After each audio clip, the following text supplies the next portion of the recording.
Hey, I just wanted to get your thoughts on Canelo Alvarez, who just fought. What you thought of the performance? Yeah. Well, I thought that Alvarez was, of course, he was in great shape because that's one thing he always brings to every fight. He's in good shape. He's strong. He's smart. But I think in a way something tells me, I don't know my for real. Obviously, I'm not in his camp, but something tells me that he kind of he put it in cruise control after a while. Like he hurt the kid. He probably could have, like in the sixth, seventh round, he could have probably ended it if he really would have pushed. But he doesn't feel like pushing it, so he just, he cruised through. He didn't have much of a problem. I mean, the kid won a couple of rounds, but it's nothing that Canelo couldn't control. He was absolutely in control most of the way throughout 90% of the fight. Um, he shut the kid down. He was hitting him when he wanted to. I wasn't. I don't think Canelo had the fire that he used to have, and that's a major issue. That's something he has to consider when he's going. Like if he's going to rematch Bivol, or if he's going to fight Benavidez. I That's a think the problem. problem that a lot of us boxing fans have is that we thought that Canelo Alvarez should have went for a knockout, like every Mexican usually does, like J.C. Chavez did back in the days. Juan Manuel Marquez Yeah, did back in the days. So this is the problem I think that yeah, a lot of us have with Canelo Alvarez. yeah. Huh? Well, he's a very hard puncher. He's a hard worker. There are some fighters that fought like Roy Jones, for instance. Roy Jones is one of those kind of guys. Like later, as he got up into the higher divisions, like light heavyweight and so forth, he'd hit you just enough to tame you. He'd hit you hard enough to tame you. And if you try to go past that, if you push him, he'll fight hard and he'll knock you out. So it's almost like you guys. It's almost like they sign like you're signing a contract with one another. You know what I mean? It's like as long as you don't push it, I won't push it. Like Alvarez fight, you thought he was going to get early, and he's digging to the body, he's throwing nice punches, but he isn't working in combination like he used to. You know what I mean? Like he'd put his punches together before. Canelo Alvarez used to be like, "I'm getting you. I'm working." When the bell rings, every single minute is towards getting you out the ring. And now all of a sudden he's making these deals. It's kind of like, if you push hard, I'm gonna push hard. If you don't push hard, then I'll let you go the distance, kind of thing. And that kind of isn't boxing. So I'll use like Gervonta Davis, for instance. Davis, when the bell rings, from bell one, he's trying to knock you out. Roy Jones is like that. James Toney was like that. George Foreman was like that. All these guys are like that. They're like, Tommy Hearns is like that. Even Sugar Ray Leonard was like that. It's like, you are not going to go the distance with me. And if they do go the distance, then the judges will be like, okay, then what's the score? But their intent is to knock you out. Their intent is not to go the distance. But now the kid feels, he doesn't have to knock you out to win, and he's gonna just go the distance and not push too hard. But as long as you don't push too hard, then Canelo won't have to push too hard.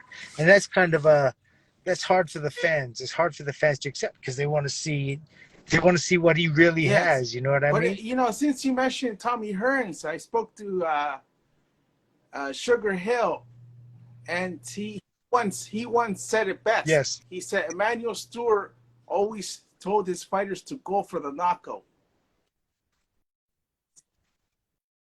Yeah. Yes, always. And that's because, well, one, you don't leave it up to the judges. Two, the shorter the fight is, the less pain you're going to receive yourself, the less chance of being hurt. Um, Three, the fans love a knockout. Everyone loves a knockout, and that's the cleanest, most obvious way of winning a fight. So I know there's just something about the knockout that obviously that's magical. It's pure dominance over another man. Whereas if you win a decision, if you go to a decision, It could be close, it could not. Is you know the score could be one way or the other. But this was a clean. I'm better than him, no question about it. And there's no excuses when you get knocked out. That's it. But you Yeah, also mentioned David Benavidez, and David Benavidez, in his last fight, he tried to get Caleb Plant out of there. So that's the difference between yeah, David Benavidez and Canelo Alvarez. yeah.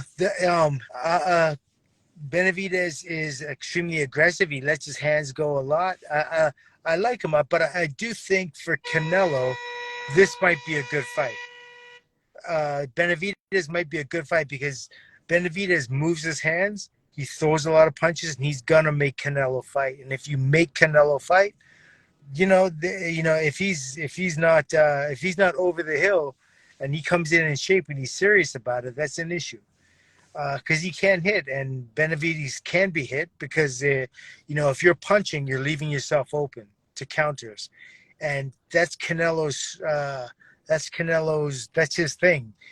He's a beautiful counter puncher. When he punches, he hits hard, and if you make him fight, you know what I mean. You push the envelope, he'll fight.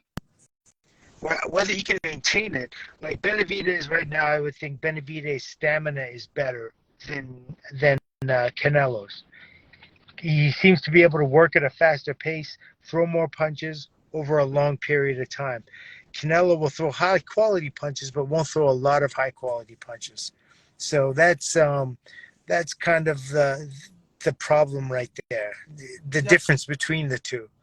I, What do you I think? hear what you're saying, um, but now the rumors are that Canelo Alvarez is looking towards Edgar Berlanga. So it's gotten all of Uh, us upset because Edgar Berlanga hasn't accomplished much compared to David Benavidez. yeah, exactly. Well, sometimes we don't know what's going on inside a fighter's head. Sometimes it's like they just want to do the victory tour. You know what I mean? They want to do a last lap and they want to get the money. Who knows what's going through their head? If he goes the way of Berlanga, then I mean, Berlanga is a dangerous puncher, but it doesn't matter. You can have the bomb, but if you don't know how to get the bomb from point A to point B, it doesn't matter. And that's what Berlanga showed. Berlanga showed you can't get the bomb from point A to point B. Benavidez can do that. Benavidez is a real fight, and I don't know if maybe the money's not there. I don't know. There's so many things to consider, but the danger. You're absolutely right. The Benavidez is a much more dangerous fighter than Berlanga, even though Berlanga is a 90% KO puncher or 95%. Doesn't matter. Uh, Canelo can see those punches Exactly. coming. You also mentioned Dimitri Bivol, but I'm just confused to why Canelo Alvarez would want a rematch with Dimitri Bivol when he got schooled in that first fight. Yeah. And you're absolutely right because for Bivol is only going to get better.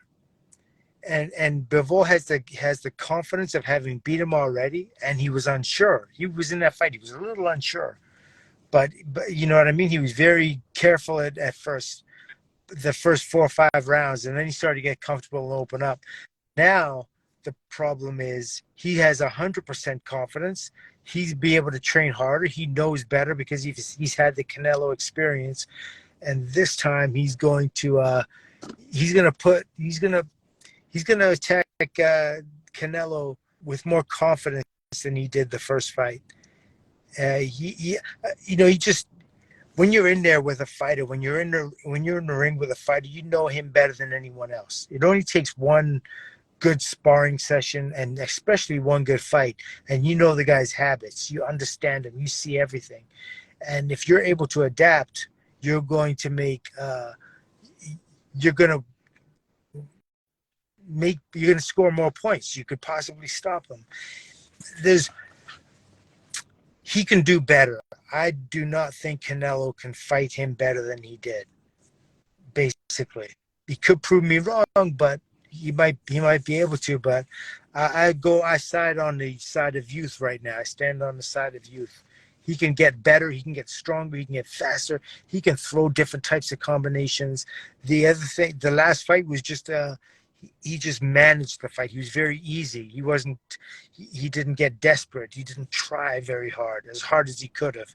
But this next fight, he will be looking to stop Canelo Alvarez. And I think Sorry, what were you saying? I was going to say, sorry, that I think Alvarez knows that. Canelo knows that the next fight with Bivol is going to come I, at him harder. It's I going to be just a think much that harder fight. Bivol has Canelo's number. Uh, yeah, you're right. The styles match up well for Bivol, who likes to fight long range. And he's sort of like fencing, you know what I mean? He likes to fight long range. And Canelo likes to fight long range as well. And that's a problem because this kid's faster, has younger reflexes, and also has defensive tendencies. And the guys that Canelo has fought as of recently, they don't have the defensive reflexes that Bivol And has. it's funny That's you important. mentioned that because we saw early in Canelo's career, we saw him having trouble with Erislandi Lara, who's also a defensive fighter. Yes. Yeah. Yeah. Yeah. Yeah. So, I mean, if a guy goes in the ring and doesn't want to get hit, it's especially when they're like that level of professional, it's very hard to hit him. But Bivol is not going to go in there. He's not going in there to survive. He's going in there to win. So he's going to let his hands go as well. So he I think he can see Canelo's punches coming. He has beautiful vision. He's a very strong amateur background. His pedigree in the amateurs is very, very strong. So there's very little he hasn't seen. There's very little he hasn't seen. That with the fact that he also has an endless amount of stamina and he can fight many different ways. He's seen all sorts of punches come at him. So what's Alvarez going to do different the second fight than he did the first fight? I was What also can going to he add on mention to his game, his stage? Floyd Mayweather, who also gave Canelo Alvarez problems. Yes. Well, he beat Alvarez, and a lot of people say, well, Alvarez was very young and he was inexperienced and all the rest of that kind of stuff. It's Alvarez's style. He fights like a reflex fighter. He fights intelligently, but like a reflex fighter. But his reflexes aren't as fast as Floyd's. So no matter what, it's never going to happen for him. He won't beat Floyd. He couldn't beat Floyd because he tries to beat Floyd at Floyd's game. He would have to fight a different fight in order to. He would have to fight more like Julio Cesar Chavez in order to beat. Or really make a move on Mayweather. Guys who wait, you're not going to beat him. His reflexes are way too sharp. Mayweather's reflexes are way too sharp. His defensive tendencies are way too advanced. And it takes somebody like a Chavez, like a Roberto Duran, guys that have experience and guys that have seen it, and they have the willingness to stand there and stay in front of Floyd and find the openings and work. And that's not Canelo. That isn't Canelo. If he gets hit, he has a great chin. He doesn't get hurt, but he doesn't like getting hit either. That's for sure. And Chavez and Duran and guys of that ilk like Alexis Arguello, they're willing to take in order to give. And they know when they land, stuff is going to happen. It's funny you mentioned J.C. Chavez because he had lots of problems with Sweet Pea. Oh, yeah. But Sweet Pea's defense and Mayweather's defense are absolutely different. You know what I mean? Like Sweet Pea, Pernell Whitaker was Even look, even when he stepped up to welterweight and he was kind of stuff, he stepped up to welterweight and fought De La Hoya and still dropped him out there. They didn't call it a knockdown, but he did knock him down. And really, he should have won that. I thought he won that decision anyway, but he's still that effective. That's incredible to be over the hill and to be, you'd have drug issues, all the rest of that kind of stuff. And you're still beating one of the top pound for pound fighters of his day. Um, and that's how incredible Pernell Whitaker was. Even as an amateur, he was just insane with the head movement. So that's why, Julio Cesar Chavez had a hard time catching up to him because it's not like he's running around the ring, and Mayweather doesn't run around the ring either. They plant their feet and they're there for you, but they have a certain type of defense. But Whitaker's defense is like the head movement and slipping, and Floyd's is more or less like catching the punches, blocking, leaning back, that kind of stuff, and countering. But Pernell Whitaker is he's busier. He's a busier fighter than Mayweather. This day, everyone still says that Whitaker beat Chavez. Oh yes, absolutely.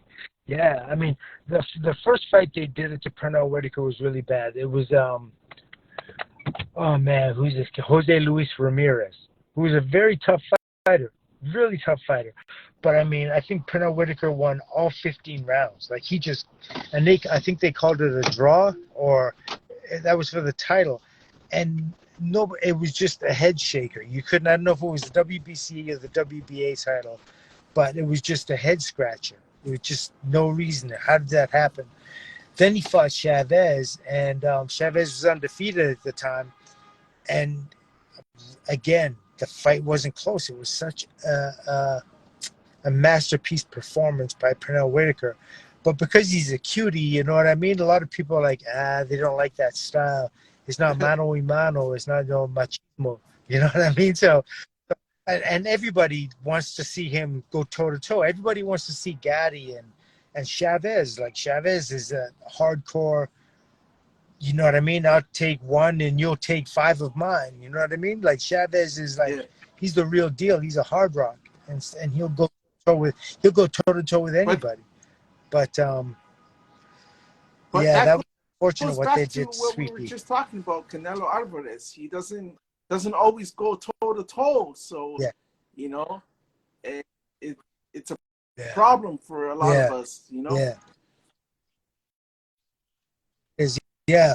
Well, so he doesn't fight in the conventional Mexican style, like they call the Mexican style, but that has also allowed him to make a lot of money, to fight a lot of fights, and to have longevity in his career. And when he's finished his career, his wife and his kids are going to understand him. You know what I mean? Because his brains all mixed up. Although I think Canelo also has an amazing chin. Like he's got a strong chin. But still, after a while, everyone keeps chipping away at it. Your chin's not going to be as good. That's just the way it is. But yeah, he's very resilient. He doesn't. I don't know if I've ever seen him. I've seen a highlight of him getting rocked one time, but that's it. It's funny you mention that because no one ever thought that Iron Mike Tyson would ever lose a fight. And eventually, chipping away, we saw the baddest man on the planet lose. Yeah. Well, Mike was an anomaly.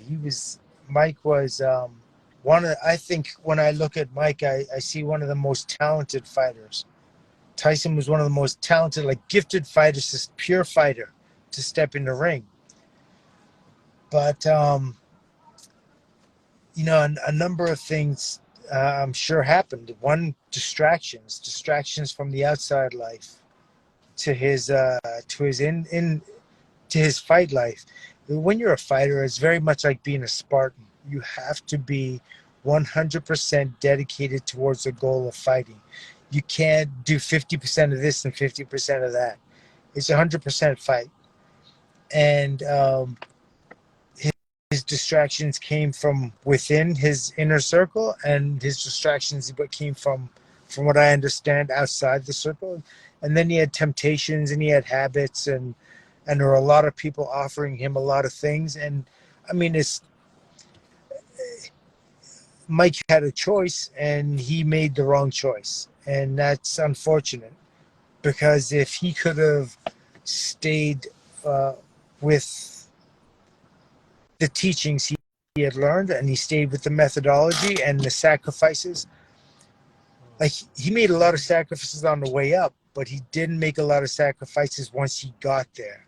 And that's the hard part. You know what I mean? Once you get there, holding on to the title is harder than getting the title. Because once you're the champion, everyone's got you on bullseye.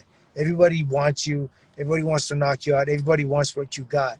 So everyone's looking at you and looking for where you're slipping up, where you're weak, where you're strong, and they're taking it, and they're game planning for you. And that doesn't happen as a contender. But once you get champion, then the bullseye is on your back. The target's on your back, and then everyone in the world is gunning for you. And So I and guess that's what happened. it's true what Marvin Hagler once said. It's hard to get out of bed in silk pajamas. Yeah. Yeah, I don't think we should give Silk a bad name though. Silk's a good thing. Yeah, but Marvin's right. It is. It's like you need to stay hard. There's no way you can't be a fighter and live the Lux life. It's not luxurious. It doesn't any good for you. You need to sacrifice, and that's part of the issues. You hear about fighters. There are a lot of fighters that don't believe in like sex before a fight. So for 4 6 weeks you abstain from any extracurricular activity, including sex, even with your wife, your girlfriend, whatever. Certain fighters got away with it. Certain fighters would do it, like Duran. It didn't matter to Duran. Duran was like wild, you know. But every other fighter, it's almost like you're making a sacrifice. You're making yourself uncomfortable, and it makes you stronger because you gave something up. You're going to get something in return, and the more you love something, the more you give it up, the harder, the stronger you get, right?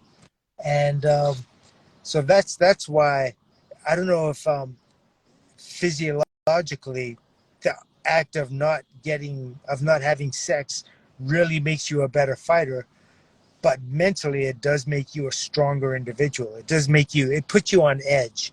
You know what I mean? It's one of the things you're taking away one of your comforts and something you enjoy, and that naturally as a human being makes you matter. And it's like, and then you take all that anger and that aggressiveness, and you aim it at who you're fighting. You aim it at your opponent, and once you've done that, it's a whole different beast. You're just better because you sacrificed. You're And and better. and, That's all there is to and it. since you're on this topic, we saw what happened with Mike Yeah, Tyson versus Buster Douglas. The stories of what was going on with Mike and the women. yeah, yeah, yeah. Yeah. There was a lot of. I think there was a lot of that, but at the same time, we really have to give credit to Buster for what he did. Buster fought an incredible fight. I mean, he'd never fought like that before, and he never fought like that after either. But his mother passed away a few weeks before the fight with Tyson, and I believe he felt like pulling out and everything. But it was almost like, well, what are you doing this for? And this is what your mom would want, and he galvanized all that energy, and he took it out on Mike. You know what I mean? He fought a fight. Like, he looked like a great heavyweight at that point. Like, I'd seen him fight before, and I was like, okay, he's okay. He's got some talent. He's got some skills. But even after that fight, he beat Mike. Then he fought Evander Holyfield, and he was nothing like that. Evander Holyfield knocked him out in. And don't get me wrong, Evander's great. He's a great fighter. I really like Evander a lot. his style, his energy, his ability, his chin, his heart, everything about Evander is great. But Buster could have fought a much better fight, a stronger fight, faster, harder, but it didn't happen. Hey, On the got you, phone. bro. It's crazy. I gotta show you something I got many years ago. Yes, sir. Oh, KO cards, the KO boxing cards. That's funny. That's great. Thank you so much. And I That's think I great. even have that Ring magazine with you on the cover. Oh, that's funny. That's I right. had the paisley, right? The silver paisley. That's funny. That's great. They should have used the picture on the inside. That's great. I was like, come on, guys. That was the shot. Michael, I appreciate you being on Oh here, wow. and Wow. we got to do this again. I look forward to it. Okay. Thank Thank you you. so much. We'll do it again.